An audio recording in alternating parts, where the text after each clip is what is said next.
नमस्कार दोस्तों, रेनू एकेडमी में आपका स्वागत है। आप सब कैसे हैं? आई होप आप सब अच्छे होंगे और मन लगा के पढ़ाई भी कर रहे होंगे। दोस्तों, आज हम भारतीय काव्य शास्त्र के कुछ महत्वपूर्ण टॉपिक्स देखेंगे, कुछ महत्वपूर्ण बिंदु को देखेंगे और उसको क्या करेंगे, ट्रिक से चीजों को याद करेंगे। जैसा कि आप सब जानते हैं कि हम जो है, जो भी है, जो भी टॉपिक होता है, जो भी रचनाएँ वगैरह होती हैं, सभी को क्लास में ही याद कर लेते हैं। आप सबने इतना प्यार दिया और अच्छा लगता है, आप लोगों को याद हो रहा है, तो मुझे ये देख के बहुत ही प्रसन्नता होती है, अच्छा लगता है। तो दोस्तों, आइए हम देखते हैं कि जो भारतीय काव्य शास्त्र के प्रमुख अलंकारवादी, ये बहुत पूछा जाता है कि निम्नलिखित में से कौन-सा अलंकारवादी नहीं है, निम्नलिखित में से कौन जो है ध्वनिवादी नहीं है। तो अब हम इन्हीं चीज़ों को याद करेंगे, क्योंकि आप सब कह रहे थे कि मैम अलंकारवादी, ध्वनिवादी इन सब कवियों को बता दीजिए, जो काव्य शास्त्री हैं उनको बता दीजिए। तो उनको क्या करेंगे, एकदम आसान तरीके से समझने की कोशिश करेंगे। तो आइए देखते हैं क्या है। भारतीय काव्य शास्त्र है, जो कि हम विद्यार्थी मतलब जो हिंदी के विद्यार्थी हैं, उनको भारतीय हो या पाश्चात्य हो, दोनों ही बहुत कठिन टॉपिक लगता है, क्योंकि जो भारतीय काव्य शास्त्र है उसमें ज़्यादातर चीज़ें संस्कृत में हैं। ज़्यादातर जो ग्रंथकार हैं वो संस्कृत में ही हैं, संस्कृत के हैं, तो इसलिए दिक्कत होती है। अलंकार संप्रदाय, इसके पहले अगर पूछे तो रस संप्रदाय आता है। कौन सा? रस संप्रदाय। और जिसके प्रवर्तक अगर पूछता है कौन है, तो आप सब जानते होंगे कि भरत मुनि जो है प्रथम आचार्य माने जाते हैं भारतीय काव्य शास्त्र में। देखिए अगर हिंदी में संस्कृत में, तो कौन है ये? भरत मुनि। रस संप्रदाय अगर कालक्रम में लगाने के लिए दे दे, तो सबसे पहले आप रस संप्रदाय को लगाएंगे, उसके बाद आते हैं भामा, अलंकार संप्रदाय की स्थापना करते हैं। तो अलंकार अगर पूछता है कि संस्थापक कौन है, तो आप लोग भामा लगाओगे। अलंकार भरत मुनि ने भी प्रयोग किया था। उपमा, रूपक, यमक और दीपक, 4 अलंकारों का प्रयोग किया है। लेकिन अगर पूछे कि सुसंगठित तरीके से, व्यवस्थित तरीके से किन्होंने शुरुआत करी, तो भामा करते हैं। कौन करते हैं? भामा। इनका ग्रंथ क्या है? काव्य अलंकार। क्या है इनका ग्रंथ? काव्य अलंकार इनका ग्रंथ है। कौन सा है? काव्य अलंकार। तो आप सब जानते रहिए कि अगर एग्जाम में पूछ ले कि निम्नलिखित में से कौन अलंकारवादी नहीं है, तो आप सबको पता होना चाहिए कि कौन है कौन नहीं है। प्रथम में हमने लिख दिया आचार्य, भामा है, दंडी है, उद्भट है, रुद्रट है। आप सब जानते होंगे कि दंडी और उद्भट ये सब क्या है? इनका भी ग्रंथ, दंडी का भी क्या है? इनका क्या है? काव्यादर्श। क्या है इनका? इनका कौन सा ग्रंथ है? काव्यादर्श। क्या नाम है? काव्यादर्श। तो इसको कैसे याद करेंगे? काव्यादर्श। जब आपको दंड मिलता है दोस्तों, तो आप में क्या आ जाती है? दार्शनिकता आ जाती है। तब आप क्या करते हैं? आपके अंदर दर्श मतलब दार्शनिकता आ जाती है। हमने ऐसे ही याद किया था, जब हमें दंड मिलता है तो हम क्या करते हैं? दर्शन करने चले जाते हैं, हमें हमारे अंदर दार्शनिकता आ जाती है। उद्भट है, इनका क्या है? काव्य अलंकार सार संग्रह। क्या करते हैं उद्भट लोग? क्या करते हैं? काव्य अलंकार सार संग्रह। क्या है इनका? काव्य अलंकार, काव्य अलंकार सार संग्रह। सार ये संग्रह करते हैं, जान लीजिए क्या है? काव्य अलंकार सार संग्रह। वामन भी है क्या इसी में? एक मिनट। काव्य अलंकार सार संग्रह, नहीं वामन नहीं है। वामन तो रीतिवादी है। हाँ रीतिवादी है। तो सार संग्रह कौन करेगा? जो उद्भट होगा। उद्भट को हमने याद कर लिया था उद्दंड। जो उद्दंड होगा वो क्या करेगा? संग्रह करेगा चीजों का ना। जो उद्दंड होगा वो सोचेगा कि हम दूसरों की कितनी चीजें अपने पास रख लें, संग्रह कर लें। तो सार संग्रह कौन करेगा? उद्भट करते हैं। रुद्रट का भी यही नाम से है। क्या है? काव्य अलंकार। क्या है? काव्य अलंकार इनका ग्रंथ है। चाहे आप ऐसे भी लिख सकते हो या आप काव्य अलंकार ऐसे भी लिख सकते हो। क्या है, काव्यालंकार इनका है, रुद्रट का। तो आप सब देख रहे हैं कि ना जो इनका ग्रंथ है उसमें ही अलंकार आया है। तो आपको पता होना चाहिए कि जिसने ग्रंथ ही अलंकार नाम से लिखा है, अलंकारों की परिचर्चा की है, चर्चा की है, तो वो तो अलंकारवादी होगा ही। इसके बाद कौन है, जयदेव है। कौन है, जिनका ग्रंथ है चंद्रालोक। क्या नाम है, चंद्रालोक है।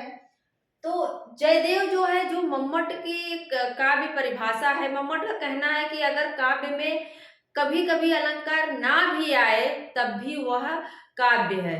तो उन्हीं की बातों का इन्होंने क्या किया, विरोध किया। जयदेव ने उनकी बातों का विरोध करके जो है पंक्तियां लिखते हैं।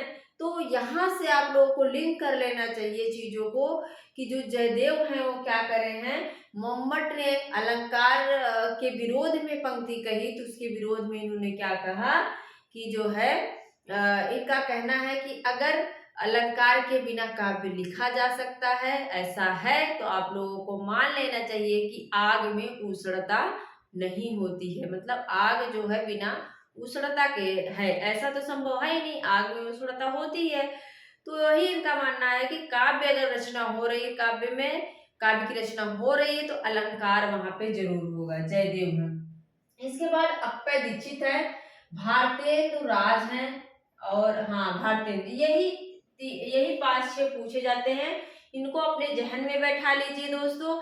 मैंने एक चीज इसमें देखा कि भामा तो है ही, प्रवर्तक है, ये तो पता ही है, लेकिन देखा कि जो दा है, दा से दवाद, वो सभी नाम में आ रहे हैं। दंडी में, उद्भट में, रुद्रट में, जयदेव में, अप्पय दीक्षित, प्रतिहार प्रतिहारेंदु राज। हमने देखा कि जितने अलंकारवादी हैं सब में दा से दवाद आ रहा है।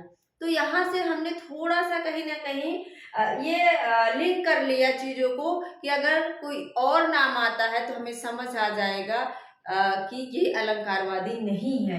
तो कौन कौन है, भामा है, काव्य अलंकार लिखते हैं, काव्यादर्श लिखते हैं, दंडी, उद्भट जो है अलंकार सार संग्रह लिखते हैं, ना इनका संग्रह ही है, रुद्रट है जिन्होंने काव्य अलंकार लिखा, और जयदेव जिन्होंने मम्मट की बातों का विरोध किया क्योंकि वो अलंकार को नहीं मानते हैं।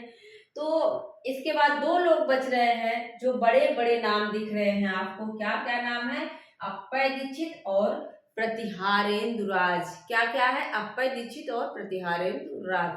तो याद हो जाना चाहिए, सिंपल सा है। अलंकारवादी भामा है, प्रवर्तक है, उसके बाद आएंगे दंडी हैं, दंडी का काव्यादर्श है, रुद्रट है, उनका काव्य अलंकार है, सार संग्रह उद्भट का है, जयदेव ने मम्मट की बातों का विरोध किया है। इसके बाद कौन है, अप्पय दीक्षित और प्रतिहारेंदु राज।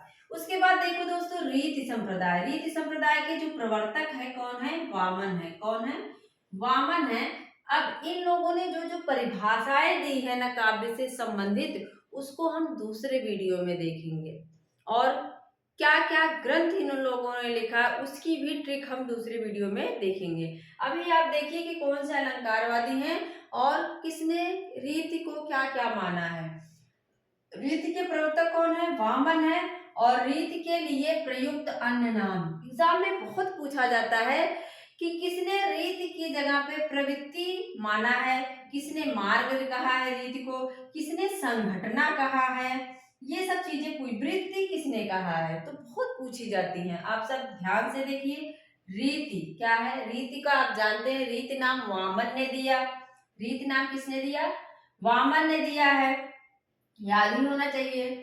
तो प्रवृत्ति देखो, जो मुनि लोग होते हैं, भरत मुनि को हमने मुनि कर लिया, जो मुनि लोग होते हैं ना अपनी ही प्रवृत्ति में लीन रहते हैं। मुनि लोग क्या करते हैं, अपनी ही प्रवृत्ति में लीन रहते हैं, ऐसे याद करो। मार्ग, मार्ग देखो, जिसको हमने दंडी को हमेशा याद करवाया है, इनको दंड मिलता है, जिसको दंड मिलता है ना वो सही मार्ग पर जाने लगते हैं। ऐसा है, कोई कोई सही विचारक लगता है, कोई कोई गलत रास्ते पे। तो जब दंड मिला ना तो एक मार्ग पे वो क्या करते हैं, सही मार्ग पे जाने लगते हैं। जब दंड मिलेगा किसी को तो क्या करेगा, सही मार्ग पे जाने लगेगा। और भामा ने भी मार्ग माना हुआ है, तो जान लो, माँ से इसमें भी माँ आया है, इसमें भी माँ आया है। तो मार्ग अगर पूछे, दंडी भामा दोनों रहे तो आपको दोनों लगा देना है। वैसे दंडी का ज्यादा पूछता है कि किसने मार्ग माना है? तो दंडी, दंड दोगे तो वो सही मार्ग पे जाएगा। कवि प्रस्थान हेतु, ये हेतु देखो, कुंतक देखो, यहाँ भी ऊ की मात्रा आई हुई है, कुंतक में भी ऊ की मात्रा आई हुई है। तो कवि प्रस्थान हेतु कौन माना है? कुंतक ने। किसने माना है? कुंतक ने। मतलब जो हेतु है इसमें भी देख रहे हैं छोटा ऊ की मात्रा आई है और शुरुआत भी, यहाँ शुरुआत अंत जो है ऊ से हुआ है, यहाँ जस्ट शुरुआत छोटा ऊ से हो जा रही है। तो हेतु देखते ही ऊ की मात्रा वाला नाम खोजना और यहाँ शुरुआत में ही होना चाहिए, तो क्या हो जाएगा? क्या हो जाएगा? कुंतक हो जाएगा। इसके बाद संघटना, देखो दोस्तों, जब आप दोस्तों के संगठन में होते हो ना तो बड़ा आनंद आता है। क्या होता है? जब आप दोस्तों के साथ संगठन बना के, संगठना मतलब कर लो, दोस्तों के साथ संगठन बना के रहते हो तो बड़ा आनंद आता है। क्या आता है? आनंद कब आएगा? जब आप संगठन बना के रहोगे, संगठन बना के रहोगे, तब आपको क्या आएगा? आनंद आएगा। पद संघटना, पद, पद को कर लो आप, पदम कर लो। पदम मतलब होता है क्या? कमल। क्या होता है? पद्म मतलब कमल। तो पद जो है, पद में किसको चढ़ाओगे? काशी विश्वनाथ में चढ़ाओगे। किसको चढ़ाओगे? विश्वनाथ बाबा को चढ़ाओगे। किसको चढ़ाओगे? पद मतलब पदम किसको चढ़ाओगे? पदम। अगर पूछ ले पद संघटना किसको कहा है, किसने कहा है? पद जोड़ दे उसमें, तो पद से याद आ जाना चाहिए कि हम पदम किसको चढ़ाते हैं? विश्वनाथ बाबा को चढ़ाते हैं। वृत्ति किसकी है? मम्मट और भिखारी।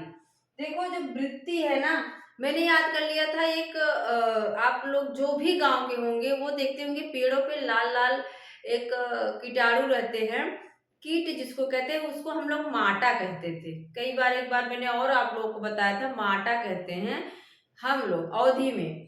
तो मैंने बना लिया था माटा मतलब मम्मट। वो लोग क्या करते हैं? एक वृत्ति में चलते हैं। क्या करते हैं?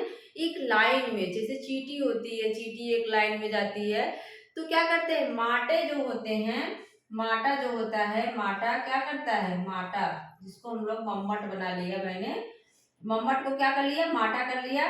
तो मम्मट जो है, माटे जो है, क्या करते हैं? वो एक वृत्ति में चलते, वृत्ति मतलब एक रेखा में चलते हैं।